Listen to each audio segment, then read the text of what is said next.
tout à fait Je vous ça. présente quelqu'un que je viens de croiser, que je ne connais pas, et j'ai le sentiment qu'il a quelque chose d'intéressant à raconter.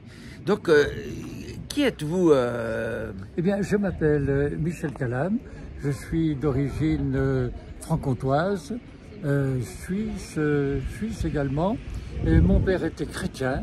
Chrétien, ah ouais. Chrétien, il était... Ça veut dire quoi? Il était pasteur ou un curé? Non, il était ancien d'une église évangélique, donc Ok. j'ai toujours vécu dans une ambiance familiale où la parole de Dieu avait une grande autorité. Ça veut dire c'est quoi la parole de Dieu? C'est Eh la bien, Bible? C'est la Bible. Ok, la d'accord. Bible était ouverte tous les soirs, tous les jours, et on vivait vraiment pour... On savait que le Seigneur... Est-ce que c'était pas ennuyant? Non, peut-être... La Bible quand même, oui, bien c'est sûr, mais des enfin, préceptes ou c'est quoi? oui, ce sont des principes quand même. C'est quand même la parole de Dieu, elle éclaire tout le monde. Donc la parole de Dieu vraiment était vivante, C'était concret, vous viviez ça tous les jours? Absolument tous les jours. Et puis ensuite, j'ai grandi et j'ai fait mes études à Lyon, à une école de commerce, etc. J'ai été reçu pendant 4 ans dans des familles d'arbistes, etc. D'arbistes, c'est un mouvement d'église. Oui, un mouvement d'église, Ouais. un mouvement d'église. Je n'ai jamais été seul dans Lyon. Tout le monde, enfin, dans cette église, il y avait toujours un couple, une famille qui m'invitait. Qui te soutenait, Donc, c'est super donc, ça. j'ai trouvé ça vraiment d'une hospitalité vraiment exceptionnelle Oh. de ces gens, de ces chrétiens évangéliques. Et vous les connaissiez pas? Je ne les connaissais pas a priori, mais je savais qu'elle était dans la même mouvance que mon père. D'accord. Et puis ensuite, j'ai eu je me suis marié. Enfin, auparavant, j'ai fait mon service militaire où j'ai eu quelques problèmes puisque j'étais officier. J'ai vu la mort de très près où le Seigneur Mais m'a pourquoi? gardé. Qu'est-ce qu'il y a eu? C'est la guerre ou quoi? Oui, Non. c'était en Algérie. Hein? Vous avez fait l'armée en Algérie? En Algérie, Ah, oui. mais dans l'armée française alors? Oui, dans l'armée française où j'étais officier avec chef Oh de là section. là là là. Donc j'ai vu la mort de très près. Mais qu'est-ce qu'il y a eu? Il y a des gens qui vous tiraient dessus? Ah oui, mais absolument. Mais on était en commando. Hein. Je n'avais jamais rien demandé. Le Seigneur m'avait mis là et j'ai accepté. J'ai dit, Seigneur, si tu veux me garder, tu me Mais garderas. c'est pas. Est-ce que comme croyant, c'est pas difficile de tenir un fusil, Mais puis si, tirer mais sur bien des sûr. gens? Non, mais je n'ai jamais utilisé mon fusil. C'est pas vrai. Et non. Mais non. vous faisiez quoi là-bas? Eh bien, Vous on payez était- pour faire quoi? Oui, mais on était là pour maintenir l'ordre, paraît-il. Selon Ça marchait? l'armée. Oui, mais ça marchait, etc. Ouais, mais vous n'étiez pas très aimé, j'imagine. Absolument, oui.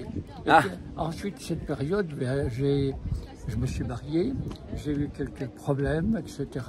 Ah ouais. J'aimerais passer cela sous Ah oui, oui, bon, silence, il n'y a pas de etc. souci. Pas de souci. Et j'ai eu des enfants qui, à mon mariage, m'ont complètement abandonné, etc. Oh, c'est pas vrai. Oui, depuis mon mariage avec Cathy, il y a 15 ans. Ah, vous êtes remarié? Oui. Oui. Mon fils et ma fille adoptive m'ont complètement abandonné. Oh, mais c'est triste. N'ont pas voulu accepter mon remariage, etc. Alors que j'ai tout fait pour eux. Je les ai élevés, j'ai payé leurs études, j'ai payé ouais. leurs réparations, Oh. j'ai payé leur voiture, leur appartement, etc. Ça doit faire de la peine. Oui, mais ça fait beaucoup de peine. Mais écoutez, Oui. tant qu'il y a de la vie, il y a de l'espoir, on ne sait Absolument. pas des choses. Absolument. Est-ce que Alors- vous les aimez? Oui, mais absolument. Alors, si jamais un de ces enfants le voit, qu'est-ce que vous pourriez leur dire? Eh bien, je pourrais lui dire, si tu viens, je te prends dans mes bras, Oh. si tu reconnais tes torts, parce Ils ont dit des choses fausses, des mensonges à notre Oui. égard. Donc, moi, je suis prêt à tout accepter, à condition qu'ils reconnaissent leur... Eh ouais, c'est ouais, normal, ouais. hein. Voilà. Mais tu es prêt à tout pardonner? Je suis absolument tout pardonné. Je serai le premier à le faire. Ça doit être dur, ça. Ça doit être dur. j'imagine. Mais ensuite, il y a 15 ans, j'ai rencontré mon épouse, Cathy, Ouais. et qui m'a progressivement amené à vivre dans une mouvance spirituelle, du combat spirituel. Oh là là, Parce qu'est-ce qu'on- que c'est que ce truc? bien, Après je- l'Algérie, c'est à nouveau du combat? Oui, du combat, mais vraiment avec la Bible, parce qu'on s'est aperçu que, je me suis aperçu que le chrétien, il était obligé de vivre quelque chose de vrai selon la Bible. Ouais, Et- mais c'est ce que vous faisiez déjà, vous aviez Oui. déjà la Bible. Oui, bien sûr, mais on n'avait pas cette force spirituelle qu'on avait chez On craignait la parole de Dieu, mais sans la mettre en pratique d'une manière, quand il y avait des difficultés, on ne savait pas combattre par la prière. Alors, du coup, on fait comment pour combattre dans la prière? C'est quoi la différence? C'est quoi? C'est demander l'aide du Seigneur. Ben, ça, tout le monde le fait, non? Oui, non. C'est différent, alors? J'ai envie de savoir. Qu'est-ce qui est différent? Eh bien, disons, c'est se mettre à genoux et de considérer que Dieu peut tout arranger, peut tout faire selon la parole de Dieu. Même, je suis sûr que dans ces assemblées aussi. Oui, mais bien sûr, mais je te dis... il y a une différence quand même. C'est une différence parce que là, on vit quand même les choses de l'esprit selon la parole de Dieu. Donne-moi un exemple, parce que là, je dois dire que je suis un peu paumé. Disons, quand il y a une difficulté dans mon ancienne vie, on priait le Seigneur, etc. Voilà, ouais. Dans cette nouvelle vie, on demande au Seigneur vraiment d'intervenir avec puissance selon son esprit. Voilà. Hein? Donc, c'est une autre façon de prier. C'est une autre façon de prier et de compter sur la puissance du Seigneur qui peut répondre à tous nos besoins, à toutes nos circonstances. Mais alors avant, vous parliez de combat, mais combattre qui des gens ou combattre quoi? Non, combat contre les puissances spirituelles. C'est quoi ça? Eh bien, si tu es dans le monde, il y a quand même une dualité. Il y a l'esprit de Dieu et l'esprit du monde. C'est ce combat-là qu'on est confronté permanent. Le chrétien est confronté d'une manière permanente avec ces deux esprits et est obligé de donc s'appuyer sur les certitudes, nous les trouvons dans la parole de Dieu, qui te permet d'aller plus haut, d'aller plus loin, etc. Mais alors du coup, comment on prie, on chasse des esprits? Voilà, absolument. Vous cherchez des esprits? C'est-à-dire, on demande au Seigneur d'éloigner de nous tous, parce qu'il est dit de combattre le bon combat avec l'épée de l'esprit. Il est bien dit, le Seigneur, Jésus, quand il est parti au ciel, il a demandé à ses disciples, vous serez mes témoins, etc. Vous chasserez les démons, vous marcherez sur l'aspic, etc. Et il vous sera fait aucun mal. Voilà, ben, nous vivons ça d'une manière permanente. Est-ce que vous aurez un exemple d'une fois où vous avez dû chasser un démon, un truc comme ça? Enfin, je sais pas, je demande, je sais pas. Pour mieux comprendre. Un combat que vous avez eu et puis que vous avez vu une différence. Eh bien, j'ai vu simplement une différence quand j'étais en Algérie, quand j'étais confronté avec l'ennemi. Donc des êtres humains, là, cette fois. Des êtres humains, etc. J'ai crié à Dieu, puis il nous a délivrés. J'ai jamais... Qu'est-ce qu'il y a eu? Ils sont venus vous cerner? Voilà, absolument. Et puis j'ai demandé au Seigneur sa protection. Et qu'est-ce qui s'est passé? Eh bien, il a éloigné de moi. Ah, ils sont partis tout seuls? Je n'ai jamais utilisé une arme. Et je n'aurais pas voulu le faire. J'ai été dans une situation, si tu veux, que je n'ai jamais demandé, mais que j'ai accepté parce que le Seigneur m'avait conduit là-bas. Mais pourquoi il vous conduit dans un endroit où il y a la guerre? C'est quoi le but? Ah oui, mais enfin, moi je... Vous avez rencontré des gens que vous avez pu aider ou... Non, c'est pas ça, mais disons, j'avais une communication avec l'aumônier militaire. Avec des... Voilà, c'est tout. Ok, voilà. Donc, vous avez découvert une nouvelle dimension de le monde spirituel que vous ne vous laissez plus faire par quand quelque chose ne va pas, des situations... Exactement, parce que la vie chrétienne, ce n'est pas un long fleuve tranquille. C'était dur, la vie? Il y a toujours des difficultés, il y a des inconvénients, il y a des... Quel genre d'inconvénients, par exemple? L'opposition de mes enfants, ça a été une opposition.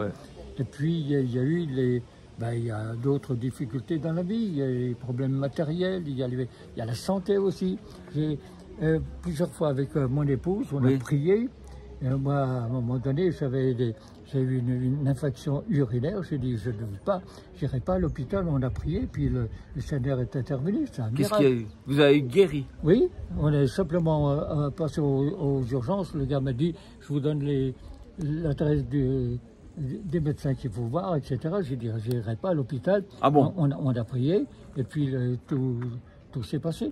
En fait, des fois, c'est pas interdit comme croyant d'aller à l'hôpital quand même. Oui, mais bien sûr. Oui, mais cette fois, vous avez senti qu'il fallait pas y aller. Absolument, j'ai dit. Et puis, guéri, plus rien. Absolument.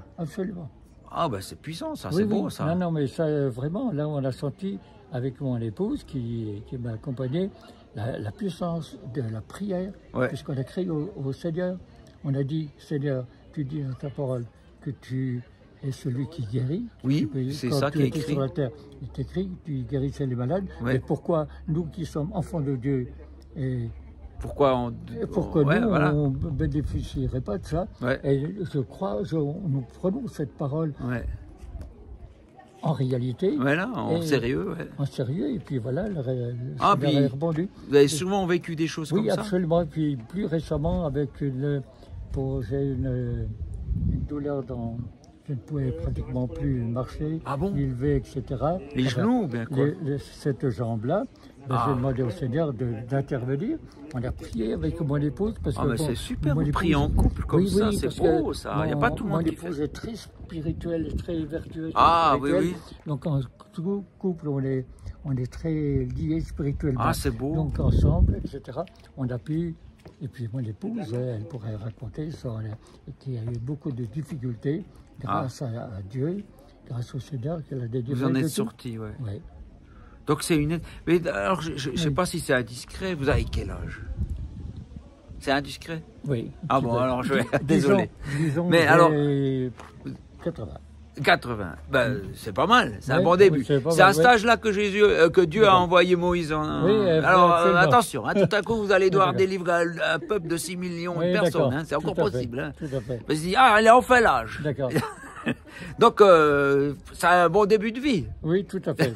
Avec Dieu, il y a encore tout qui est possible. Mais avec cela, je remercie vraiment le Seigneur parce qu'il m'a mis à mes côtés. Mon épouse, je comprends. Qui est une femme exceptionnelle, vertueuse. Mais on l'entend souvent ce que vous dites. Non, mais moi j'en ai fait l'expérience, parce que j'ai des difficultés autrefois.